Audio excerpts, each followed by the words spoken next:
2 dari BKPI 1 semester 5. Di sini kami akan sedikit memberi penjelasan dan memberikan contoh dari aktivitas komunikasi antar pribadi. Saya Najwa Safaini. Saya Ayu Mutmainah Polem. Saya Ismandia Rasana. Kami membuat video ini untuk memenuhi tugas mata kuliah komunikasi antar pribadi dengan dosen pengampu Ibu Putri Susanti Sembiring, Esos MIKOM. Happy watching semuanya! Di sini saya akan menjelaskan tentang materi yang pertama, yaitu tentang komunikasi diadik.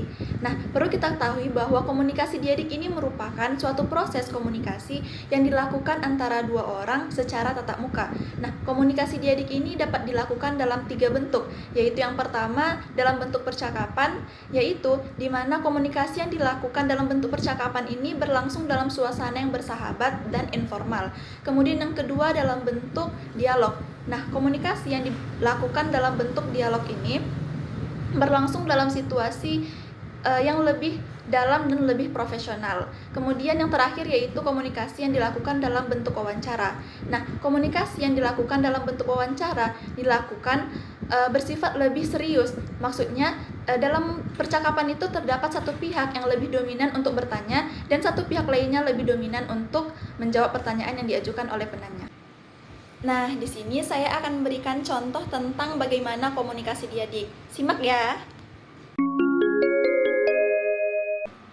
Halo, selamat pagi. Selamat pagi, Bu. Apakah di sini dengan Ananda Isma? Iya, benar, Bu. Nah, untuk kita lebih mengakrabkan diri dan saya juga tahu bagaimana profil dan latar belakang kamu, bisakah kamu untuk menceritakan kepada saya bagaimana latar belakang kamu? Perkenalkan, nama saya Ismania Rasana. Saya tinggal di Kecamatan Serapa dan sekarang saya merupakan seorang mahasiswi dari Universitas Islam Negeri Sumatera Utara. Oh, kamu dari UINSU. Iya, Bu. Sekarang kamu semester berapa? Saya sekarang semester 5, Bu. Oh, semester 5. Kamu ngambil jurusan apa di UIN? Saya mengambil jurusan BKPI, Bu, Bimbingan Oh. Konseling Pendidikan Islam. Nah, di sini selanjutnya saya akan menjelaskan tentang komunikasi formal dan komunikasi non formal. Nah, pertama-tama di sini saya akan menjelaskan tentang komunikasi formal.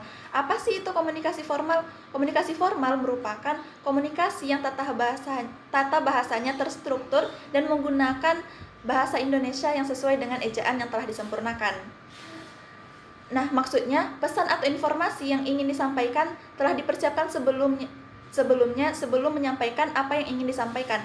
Nah, biasanya komunikasi formal ini biasa kita jumpai pada saat rapat atau saat acara organisasi. Nah, adapun contoh dari komunikasi formal ini adalah sebagai berikut. Nah, sebelumnya saya ingin tanya, apakah kamu sudah tahu apa kegiatan yang akan kita lakukan? Karena saya belum pernah melakukan perkonselingan, jadi saya belum tahu, Bu. Nah, sebelumnya di sini saya akan menjelaskan terlebih dahulu apa sih itu bimbingan dan konseling. Nah, bimbingan dan konseling merupakan suatu kegiatan bantuan yang dilakukan oleh seorang konselor, yaitu saya sendiri, kepada peserta didik, yaitu kamu. Nah, apa sih tujuannya? Tujuannya yaitu untuk membantu kamu agar dapat mengentaskan permasalahan yang kamu alami serta kamu dapat mencapai tujuan hidup yang ingin kamu capai. Nah, tadi saya sudah menjelaskan tentang bagaimana komunikasi formal. Nah, di sini sekarang saya akan menjelaskan bagaimana sih itu komunikasi non formal. Nah, komunikasi non formal merupakan komunikasi yang lebih menekankan pada kejelasan dalam pelafalan sehingga makna pesan yang disampaikan dapat dipahami secara sepenuhnya. Nah, biasanya komunikasi non formal ini menggunakan bahasa yang lebih santai, kemudian menggunakan bahasa seperti bahasa gaul dan bahasa daerah. Nah, biasanya komunikasi non formal ini juga dapat kita gunakan pada saat berbicara kepada teman dan juga pada saat berbicara kepada teman sejawat dan lain sebagainya.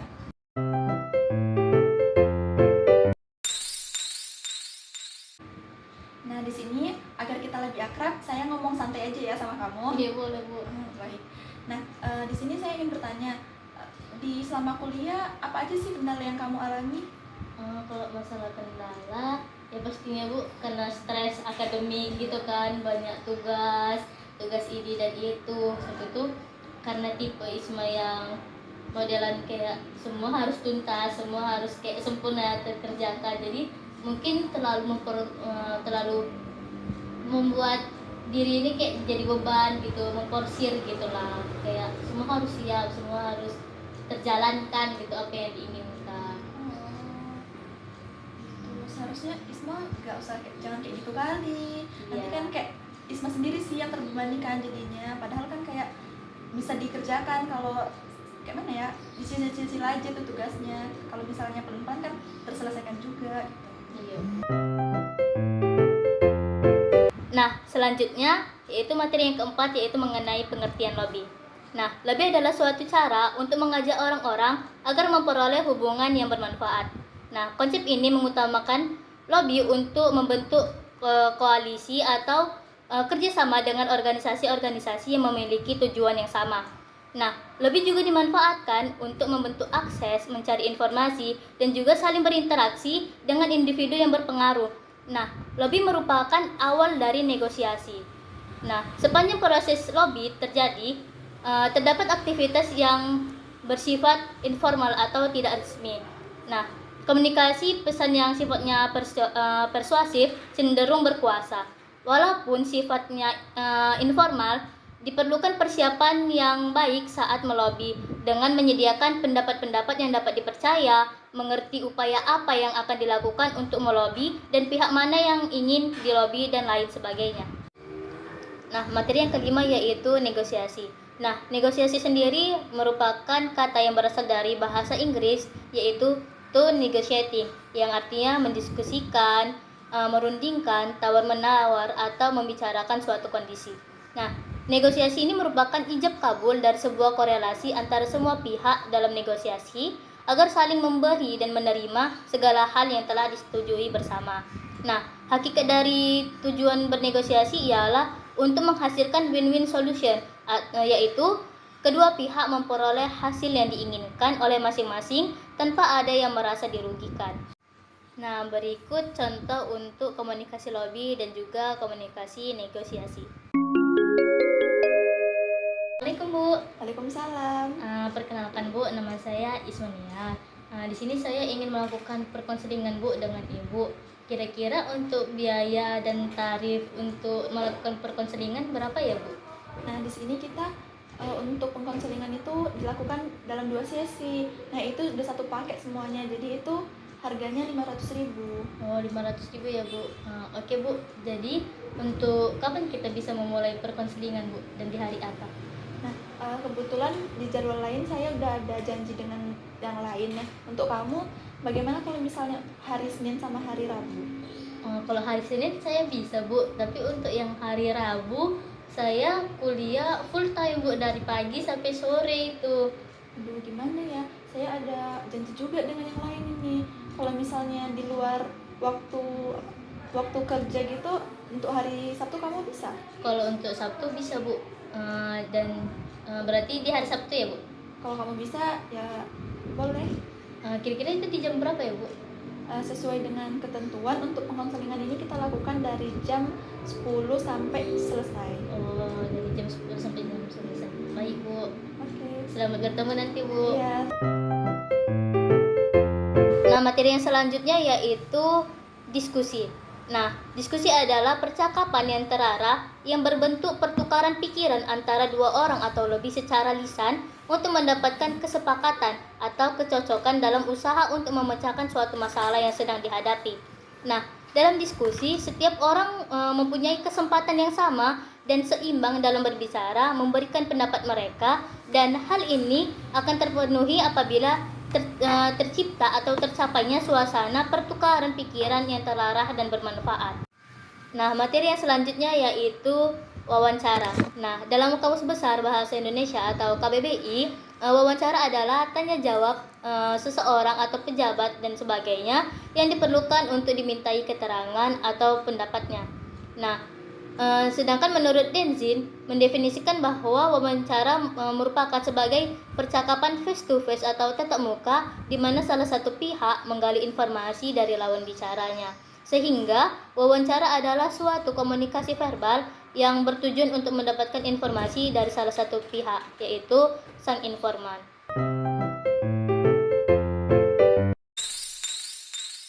Assalamualaikum warahmatullahi wabarakatuh. Waalaikumsalam warahmatullahi wabarakatuh. Nah, pada kesempatan ini kita akan melakukan kegiatan BKP. Nah, Ananda sekalian, pengen kita ini membahas apa? Kira-kira mungkin kalau saya manajemen waktu. Nah, kalau Ananda Wawa mau apa? Kalau saya sih karena booming broken home ya, dan broken ini kan banyak macam, ada yang dia memiliki orang tuanya ada tapi perannya tidak ada, ataupun sebaliknya. Menurut saya sih broken home. Nah, bagaimana ini? Jadi ini kan ada manajemen waktu sama broken home. Nah, menurut Ananda sekalian, yang mana nih yang bagus untuk kita angkat menjadi tema kita? Setelah mendengar tema dari Wawa, kayaknya lebih bagus kita hari ini mengangkat topik tentang broken home, Bu. Nah, baik. Di sini kita akan mengangkat topik tentang broken home ya. Nah, di sini saya mau mendengar pendapat nih dari Wawa. Nah, menurut Wawa, broken home itu kayak mana sih? Kalau menurut saya sih ada ataupun tidak ada orang tuanya, kalau perannya ada, menurut saya itu masih belum dikatakan broken home. Tapi banyak sekarang mungkin anak-anak yang menilai, ataupun emang banyak orang tua yang bersama namun peran untuk anaknya tidak ada gitu. Menurut saya sih seperti itu. Oh gitu, menurut Ananda Wawa seperti itu ya tentang broken home ya. Nah, kalau menurut pandangan Ananda Isma seperti apa tentang broken home itu? Kalau saya hampir setuju dan setuju memang dengan apa yang dibilang oleh saudari Wawa. Dan kalau saya melihat memang akhir-akhir ini terlalu marak sekali masalah broken home, dan kita nggak bisa menyalahkan siapa yang salah. Dan memang kalau misalnya dikaji lagi, kalau menurut saya pribadi banyak sekali faktor yang mempengaruhinya itu, dan yang terutama ya awal mulanya itu pasti dari kesalahan kedua orang tuanya. Mulai entah kita tidak tahu kehidupan orang, terjadi pertikaian atau tidak ada lagi kecocokan antara orang tua si anak tadi, ayah dan ibunya, dan terjadilah dan membuat anaknya yang menjadi korban sebagai anak yang broken home dan berada di posisi orang tua yang tidak akur, orang tua yang berpisah, dan tidak adanya peran dari orang tua. Itu pasti sangat terkena sekali mental dari anak itu kan, dimana dia masih butuh perhatian, masih perlu dilihat oleh orang tuanya lagi sedang apa saja prestasi yang dicapainya. Mungkin itu sih. Nah, berdasarkan diskusi kita pada hari ini, bagaimana pendapat yang telah disampaikan oleh Ananda Wawa dan pendapat yang disampaikan oleh Ananda Isma, dapat kita tarik kesimpulan bahwa anak yang mengalami broken home ini adalah anak yang mengalami kurang kasih sayang dari kedua orang tuanya. Nah, biasanya anak yang mengalami broken home ini dia mengalami kehidupan yang menyendiri, murung, dan dia seperti mencari pelampiasan untuk kesenangan-kesenangannya seperti itu. Nah, untuk materi selanjutnya yaitu komunikasi primer. Nah, komunikasi primer ini ialah suatu proses penyampaian perasaan ataupun pikiran dengan menggunakan lambang atau simbol sebagai media, gestur, isyarat, warna, gambar, dan lain sebagainya. Halo adek, siapa namanya? Isma. Isma lagi ngapain? Isma lagi gambar apa itu?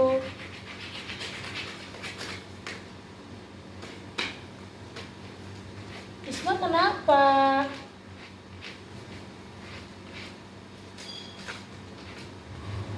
Isma lagi kesel ya?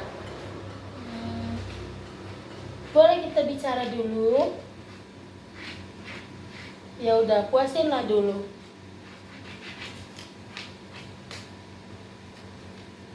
Udah puas? Udah puas? Apa yang buat Isma kesel? Siapa yang buat Isma marah? Tadi pulpen Isma dipatahin sama kawan, Terus? jadi marah lah. Oh, jadi Isma kesel karena ada yang matai pulpen Isma? Siapa orangnya? Kawan sebangku. Oh, jadi itu yang buat Isma kesel karena dia sengaja atau tidak kira-kira? Aja. Oh, sengaja. Jadi Isma masih kesel. Iya. Nah, untuk selanjutnya yaitu komunikasi sekunder. Komunikasi sekunder ini ialah proses penyampaian pesan yang dilakukan oleh seseorang kepada orang lain dengan menggunakan alat atau sarana sebagai media kedua.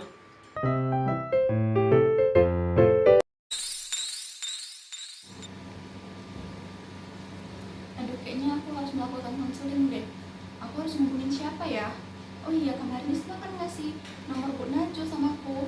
Aku hubungin Bu Najwa aja lah. Diangkat nggak ya kira-kira? Siapa ya ini? Halo? Halo, assalamualaikum. Waalaikumsalam, dengan siapa ini? Ini Bu, saya Ayu. Di sini saya. Apakah ini dengan Ibu Najwa? Iya benar. Di sini saya mau melakukan konseling Bu. Apakah Ibu bisa? Kayu, kalau untuk hari ini dan besok kayaknya udah penuh karena kan kita sehari tidak minimal hanya 3 orang karena kita kan sampai sore. Nah, jadi hari ini dan besok mungkin udah penuh. Kalau Kak Ayu mau di lusa bisa. Oh, lusa ya Bu? Iya. Oh, saya bisa Bu, bisa saya bisa kalau lusa Bu. Nanti untuk jadwal jam berapanya nanti saya kabarin ya, boleh? Oh, baik Bu. Makasih banyak ya Bu. Iya, sama-sama Kak Ayu. Assalamualaikum. Waalaikumsalam. Nah, selanjutnya yaitu komunikasi horizontal dan vertikal.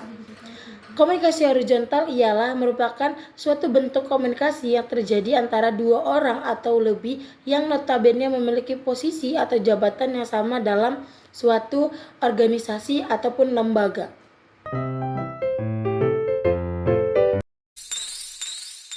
Bebe, aku mau cerita lah. Kenapa kau yuk? Ini aku lagi ada masalah keluarga. Terus? Jadi aku bingung kali nih harus mau ceritain masalahku sama siapa. Kalau enggak, aku semalam sih ada juga pergi ke ruang BK kan sama Bu BK aja. Tapi yang sama Ibu BK yang menangani kita di kelas kita, Bu A aja. Iya, tapi betul. Jangan takut yuk, karena kan dibandingkan kau nanti perasaanmu amburadul itu mengganggu aktivitas sehari-hari, mending kau ceritakan yuk. Ibu itu terpercaya. Iya. Karena kan dia kan guru BK, pasti dia Tahu. merahasiakan rahasia kita juga. Iya sih. Ibu itu nggak mau Mau nggak cakap-cakap. sih bantu aku ngomong sama ibu itu? Boleh, Ngawarin aku boleh. itu. Boleh. Kapan ya? Besok nggak sih? Kan bisa nggak kalau besok? Besok bisa Bisa. siap ini apa namanya mata pelajaran kita Tapi- ke sana untuk istirahat. Iya, tapi biasanya ibu itu cuman kau sama ibu itu sih, kayaknya kami kalau nggak boleh. Kan Cuma nggak ngantarkan boleh masuk. aja. Iya, cuma ngantarkan aja kau. Karena kan pulang juga kau. Iya juga Iya, sih. Salam ibu itu. Kalian antarin aku dong besok. Iya, boleh, Aku boleh. Nanti takut kalau datang sendiri soalnya. iya deh, nanti kalau nggak kita izin aja dulu nanti pulang sekolah, tanya ibu itu bisa apa enggak. Oke deh, makasih banyak ya Weh. Iya, Oh, ya aku pergi dulu ya. Iya. Selanjutnya komunikasi vertikal. Komunikasi vertikal ini merupakan komunikasi yang terjadi antara 2 orang atau lebih yang mempunyai jabatan yang berbeda. Contohnya antara koordinasi BK dengan BK yang ada di suatu sekolah. Assalamualaikum. Waalaikumsalam, ya ada apa Bu Najwa? Bu, jadi ini kan kita, saya rencana ada ingin melakukan tes minat bakat, tapi dilakukan oleh orang yang emang berhak ataupun memang punya wewenang untuk melakukan tes itu, karena kan kita tidak bisa sembarangan, Bu. Iya, benar. Nah, untuk itu saya minta persetujuan dari Ibu nih, bagaimana apakah bisa untuk kita lakukan ini, karena kan SMP ke SMA ini harus membutuhkan benar-benar persiapan yang sesuai dengan kebutuhan dari siswa tersebut kan Bu. Jadi bagaimana pendapat Ibu? Saya setuju sih dengan apa yang kamu sampaikan ini, soalnya kan dapat membantu anak-anak kita juga ya untuk kedepannya. Kira-kira kamu melakukannya kapan nih? Rencana saya sih Bu, nanti setelah kemungkinan sebelum ujian akhir semester Bu. Jadi hanya untuk kelas 8 dan 9 saja. Oh, boleh. Tapi saya harap ini tidak mengganggu jadwal pembelajaran mereka Siap ya. Bu, baik Bu. Oke. Jadi nanti suratnya Ibu tanda tangan aja, nanti selesai Ibu tanda tangan, nanti saya minta kembali ke Ibu. Oke, baik. Nanti kamu ambil ya kembali di Iya, sini Bu. setelah zuhur ya. Iya, oke. Siap. Makasih ya Bu. Iya, Assalamualaikum. Waalaikumsalam. Halo teman-teman. Terima kasih ya sudah menonton video singkat dari kami. Semoga ini dapat bermanfaat untuk kita semua. Bye bye.